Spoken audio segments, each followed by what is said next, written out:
Hello bachcho, let's discuss this question. Select the correct option for biological names. A. They are binomial. B. They are descriptive. C. They are universal या D all of these. इस question को solve करने का जो की concept है वो है आपके बायोलॉजिकल नॉमेनक्लेचर के कुछ फीचर्स को समझना। बायोलॉजिकल नॉमेनक्लेचर के कुछ फीचर्स को समझना। यदि हम देखें तो पहला ऑप्शन कहता है ये बाइनोमियल होती है। ये बाइनोमियल होती है, इसका मतलब क्या है? इसका मतलब है कि एक पर्टिकुलर ऑर्गेनिज्म के बायोलॉजिकल नेम में दो पार्ट्स होते हैं या दो वर्ड्स होते हैं। जैसे कि पहला वर्ड जीनस होता है जो कि कैपिटल लेटर से स्टार्ट होता है, और दूसरा वर्ड स्पीशीज़ होता है जो कि स्मॉल लेटर से स्टार्ट होता है। उनको सेपरेटली अंडरलाइन किया जाता है। तो फॉर एग्जांपल यदि हम लिखें होमो सेपियंस, तो कैपिटल एच होमो जीनस का नाम है, और स्मॉल एस में सेपियंस जो कि आपका स्पीशीज़ का नाम है।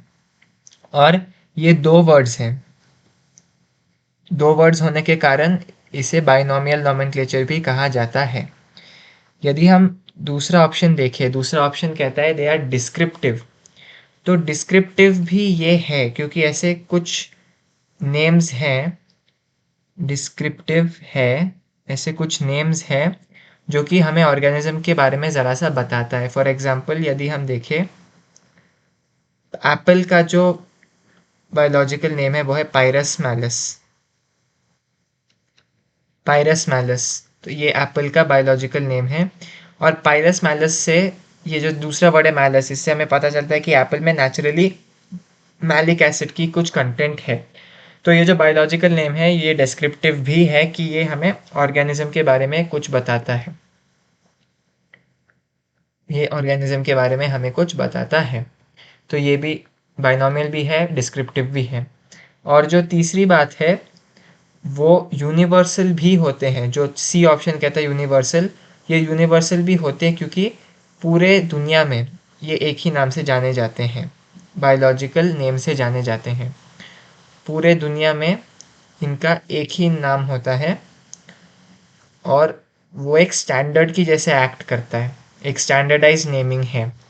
तो बायोलॉजिकल नेम्स जगह जगह पे अलग अलग नहीं होते, पूरी दुनिया में एक ही होती है। Does not change with place, ऐसा लिखते हैं कि वो जगह जगह पे चेंज नहीं होती है, वो जगह के साथ चेंज नहीं होती है, वो पूरे दुनिया में एक ही रहती है।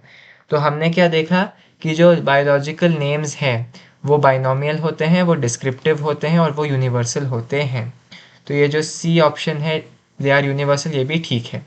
So the correct option to this question is option D, all of these. Hope you have understood it well. All the best.